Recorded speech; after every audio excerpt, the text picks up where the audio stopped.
Bom dia, meus amigos. Hoje é dia 12 de novembro de 2025. Estamos reunidos novamente nessa quarta-feira para iniciar o dia com a nossa conversa fraterna. O capítulo de hoje é o de número 150 do livro Palavras de Vida Eterna, da psicografia de Francisco Cândido Xavier pelo Espírito Emmanuel. E o capítulo 150 tem como título Sempre Agora. Bom dia, seu José Reginaldo, Dona Conceição, seu Luiz, sejam bem-vindos.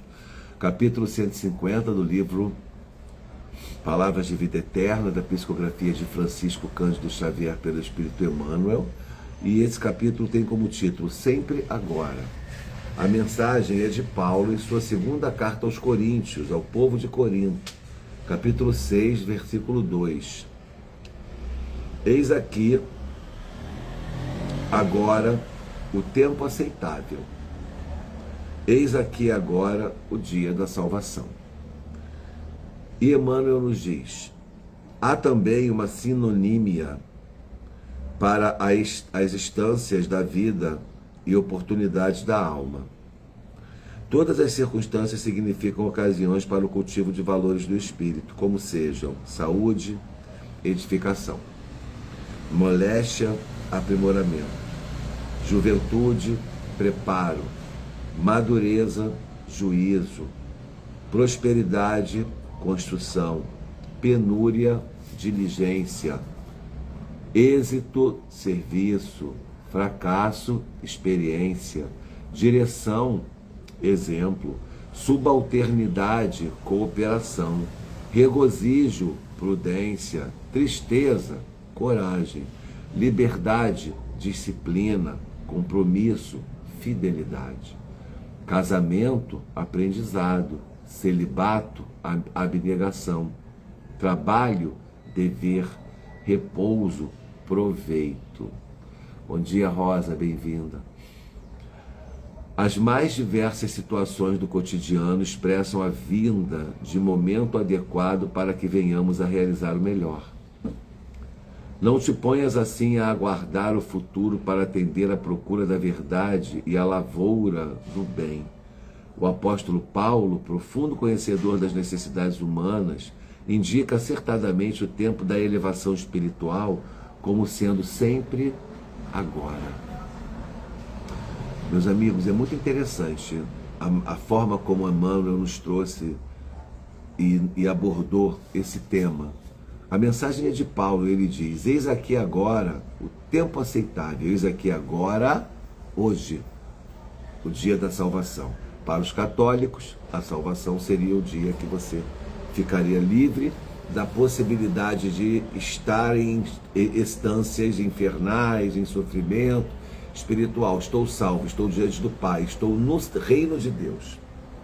E aí a gente traz aqui para o Espiritismo: eis aqui e agora o tempo aceitável, eis aqui e agora o dia da salvação, o dia da minha grande oportunidade de progresso espiritual sempre é hoje, o tempo é o agora.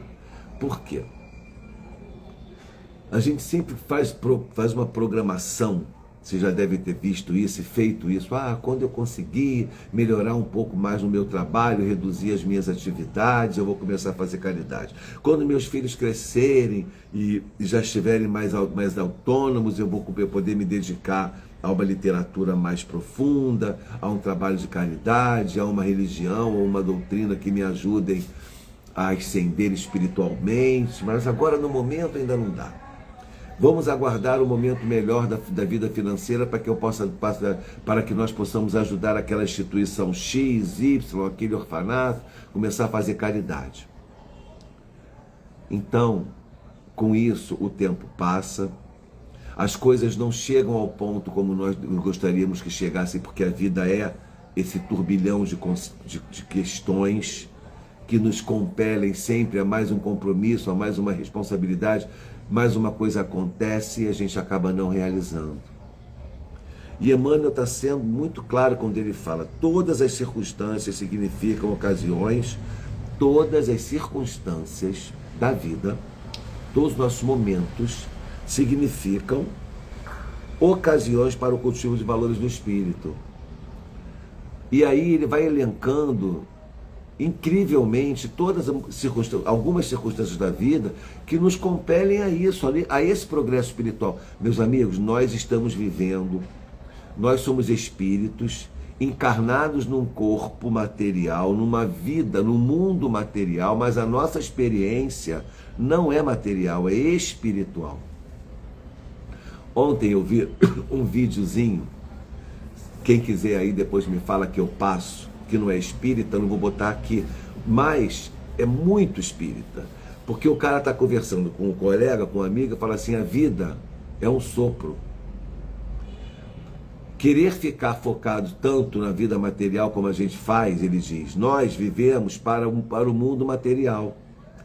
Então é a mesma coisa do que quando eu for passar, eu vou passar um fim de semana no Airbnb, e eu resolvo pintar a parede, fazer uma obra no apartamento que eu aluguei por 2 dias. Eu vou passar um fim de semana no Airbnb e eu resolvo mudar a parede, fazer obra, ficar preocupado com aquele lugar que eu vou ficar somente 2 dias, ao invés de conhecer os lugares, passear. Por que eu estou me preocupando em fazer obra no Airbnb que eu só vou ficar 2 dias? Isso é a vida. Para a eternidade, o nosso tempo aqui é um sopro, é um minuto, é um segundo. E por que a gente se preocupa tanto, então, sabendo que isso aqui é só um sopro, sabendo que isso aqui é só um segundo, por que nós nos preocupamos tanto com a vida material? Por que nós dedicamos a nossa vida inteira, muitas vezes, a isso, deixando de procurar os valores do espírito, da alma, procurar os verdadeiros sentimentos, o verdadeiro propósito da vida, que é progredir moralmente, espiritualmente, intelectualmente. E aí Emmanuel fala aqui, olha, todas as circunstâncias significam, aí ele fala, quando eu falei para vocês anteriormente, aí a pessoa fica esperando o momento certo para começar a trabalhar na caridade, para começar a realizar. Emmanuel diz, todas as circunstâncias da vida significam ocasiões para o cultivo dos valores. E aí ele dá exemplos. Por exemplo, a saúde. Quando eu estou com saúde, eu tenho que procurar me edificar, aproveitar essa saúde para progredir, para trabalhar, para estudar, para ler, para fazer o bem. Moléstia. Quando eu tenho uma moléstia, eu tenho que me aprimorar enquanto espírito, aproveitar aquela redução de velocidade. Você já reparou, às vezes a pessoa tem problemas de saúde, ela está numa batida incrível, não para, está cansada, mas não consegue parar, de repente vem uma queda da saúde, a pessoa tem que parar compulsoriamente? Providência divina. Então a moléstia me aprimora, me leva ao equilíbrio. A juventude é a preparação para poder estar bem no futuro. A madureza é o juízo. Se você tiver maduro e não tiver juízo, tem alguma coisa errada. A madureza, a experiência, trazem o juízo. O que eu fazia aos 20 anos, hoje eu não faço mais. Por quê? Porque eu tenho juízo. A madureza me trouxe o juízo. A penúria, a prosperidade traz a construção. Olha só, prosperidade, construção. Eu não posso ser perdulário com o dinheiro que eu consigo ganhar, né? Com a prosperidade que a minha vida pode estar. A fase próspera da minha vida é a fase da construção. É a fase que eu tenho que juntar para o futuro, que eu tenho que ter um imóvel, eu tenho que ter uma segurança financeira que a prosperidade me oferece, e não gastar naquele momento todo o dinheiro que está entrando. A penúria, diligência. Está apertado? Eu vou cortando as arestas, eu vou deixando hábitos, mudando outros, porque eu preciso sobreviver, ter fôlego. O êxito é o serviço, no bem, no amor. O fracasso me traz experiência, eu não posso deprimir com o fracasso, faz parte. Fracassar faz parte da tentativa. A luta da vida é isso. A direção da vida é o exemplo que a gente vai ter e vai dar. Então eu preciso me dirigir no caminho do bem. Subalternidade, cooperação. Se eu sou funcionário de uma empresa, se eu sou subordinado a alguém, eu tenho que cooperar com aquele coletivo, com aquela coletividade, para fazer o bem, para poder prosperar. Olha que interessante. Regozijo, prudência. Está em fase de regozijo? A vida está maravilhosa? Está bem sucedido? Os filhos estão felizes? Está todo mundo com saúde? Cuidado. Não negligencie a saúde, não negligencie a obra, não esqueça, todo mundo só procura a Deus quando está na dor, todo mundo procura a casa espírita quando está na dor, mas na hora do regozijo, aí todo mundo está tudo ótimo, aí a pessoa fica anestesiada da necessidade de continuar realizando seu progresso, aí vem uma situação para poder tirar você da zona de conforto. A tristeza tem que nos gerar coragem de enfrentar a situação, entendendo que vai passar aquele momento. Vamos à luta. A liberdade pressupõe disciplina, porque liberdade sem responsabilidade é libertinagem. Liberdade precisa ser respeitada, porque excesso de liberdade fere os outros. A liberdade da palavra, por exemplo. Eu posso aqui, pela minha liberdade de expressão, falar o que eu quero? Ou eu tenho liberdade de expressão, eu falo o que eu quero. Eu posso falar um palavrão? Eu posso ofender a Rosa? Eu posso falar alguma coisa que vai magoar a Letícia? Falar nisso, bom dia Letícia, bom dia Rosa, bom dia Verônica. Não posso.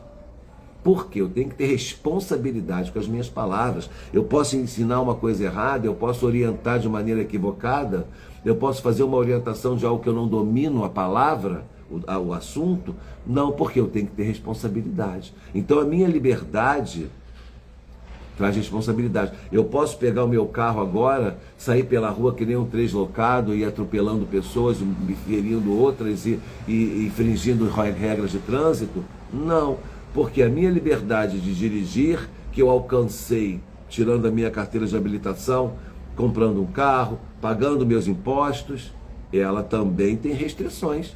Porque eu não posso sair daqui que nem um louco fazendo o que eu quero. Então a liberdade pressupõe disciplina para haver o equilíbrio.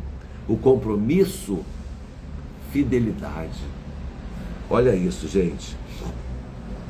Se eu tenho um compromisso com você, eu tenho que ser fiel a esse compromisso, eu tenho que honrar o compromisso.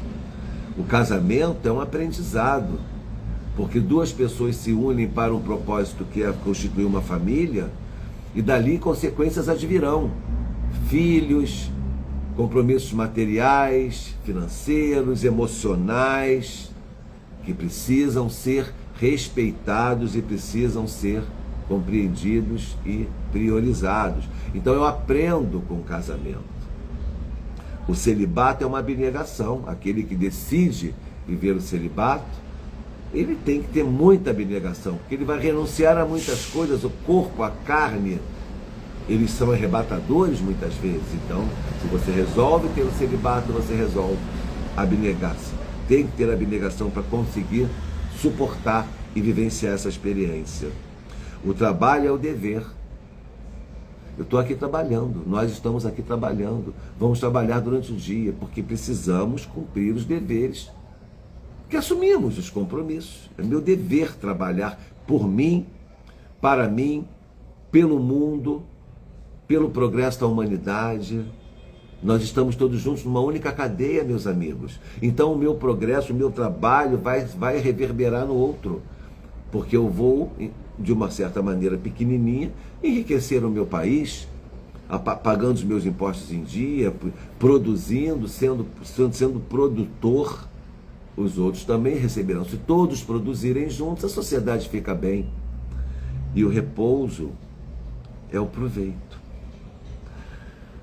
Não adianta você repousar, deitar ali na sua caminha, na sua rede, e ficar pensando nos problemas, e ficar ansioso com o dia seguinte, com quando vai terminar as férias, o que você vai fazer, porque aí você está repousando, você está em momento de repouso, mas não está aproveitando o seu repouso.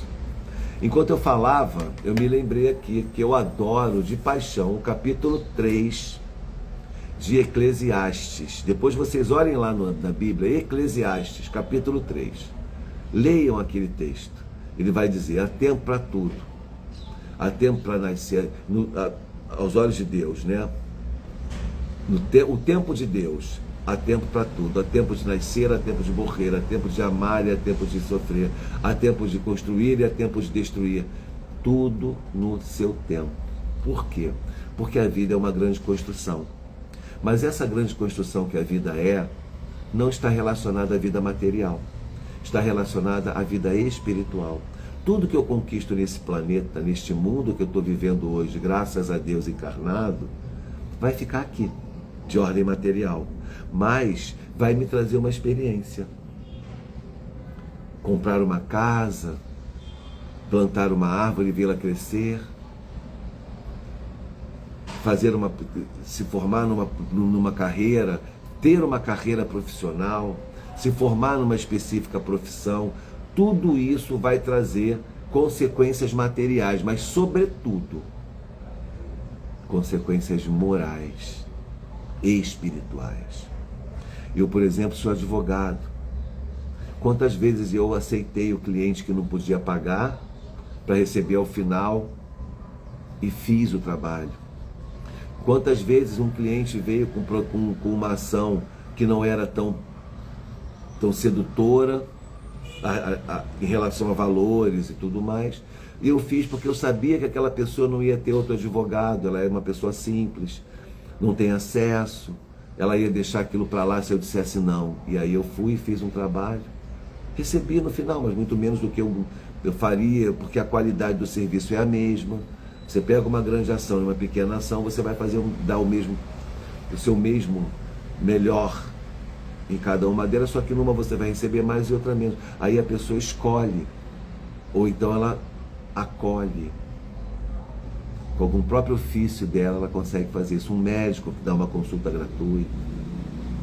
E aí você percebe que aquela experiência inicialmente material, que era fazer aquele curso técnico, transforma-se numa experiência espiritual quando você utiliza o seu conhecimento, utiliza a sua expertise para fazer caridade, para ajudar o outro. Preocupa-se com o outro, né?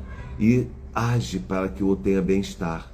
É ou não é uma experiência espiritual? Claro que é. Então, meus amigos, o título de hoje dessa nossa conversa é Sempre Agora. Lembrem-se, o momento é agora. Fazer o bem é agora. Deixar de fazer o mal é agora. Ajudar o outro é agora. Amar é agora. Vivam o hoje. Lembrem-se, o excesso de passado, depressão, é o excesso de passado. Ansiedade é o excesso de futuro. Vamos nos organizar cronologicamente agora e aqui. Temos que ser atuais, viver este momento. Nada de anacronismo. O anacronismo, o que é o anacronismo? É quando você está em desintonizado com o seu tempo. E aí você não consegue organizar e nem produzir o suficiente quanto você produziria se você estivesse centrado naquela posição. É agora. Bateu no coração a vontade de fazer uma caridade? Faça agora. Bateu no coração a vontade de fazer um curso técnico diferente da sua profissão, um curso só para você relaxar? Resolvi estudar filosofia, resolvi estudar antropologia. É agora, não espera aposentadoria para isso não, sabe por quê? Pode ser que você chegue daqui a 5 dias e nem aqui esteja mais. Pode ser que quando você esteja na fase da aposentadoria, você não tenha mais disposição e vontade para fazer aquilo que ia te fazer tão bem. Então o momento é agora. Vamos viver o hoje com responsabilidade com o amanhã, como bem colocado por Emmanuel aqui. Ele não propõe que a gente viva uma vida deslocada. Ele propõe que a gente aprenda, entenda que viver é agora. E as oportunidades que a vida oferece para o nosso progresso espiritual são agora. Se eu não posso ajudar uma instituição com muito, ajudo com pouco, mas ajudo. Isso tudo são exercícios que a gente vai fazendo e daqui a pouco a gente vê que deu tudo certo. Conseguimos ajudar, pagamos as contas, estamos com a vida em dia, porque o Pai Celestial não há de nos desamparar. Não há de deixar faltar aos seus filhos nada do que seja necessário. O supérfluo é outra coisa, mas o necessário não vai faltar nunca, porque somos espíritos que viemos fadados a esse sucesso. E se houver momentos de penúria, como aqui bem colocado por Emmanuel, diligência, observação, por que eu estou vivendo isso? Você vai perceber muitas vezes que lá atrás você foi indiligente com a vida financeira e hoje você está sofrendo consequências disso. Se isso é uma consequência do passado, eu posso mudar para o futuro. Então é só mudar a conduta, mudar o roteiro, mudar a rota, que eu vou conseguir ter uma vida melhor logo, logo, contanto que eu faça essa mudança. Então, meus amigos, a mensagem de hoje é essa. E para encerrar,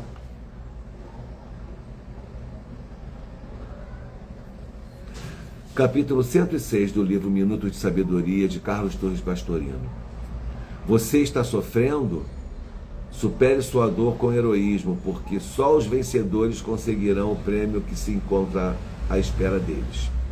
Não se apresse, mas também não desanime. Supere sua dor com heroísmo, busque alegria e viva com a sensação otimista daquele que sabe lutar sem desfalecimento. E verifique que sua vida se transformará num hino de ação de graças ao Pai todo bondade.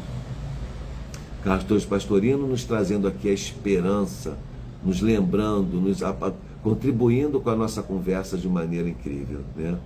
Lembre-se, supere com heroísmo se você puder. Vai passar. A vida é isso, é um turbilhão de emoções, é um turbilhão de coisas que vão acontecendo, mas melhor.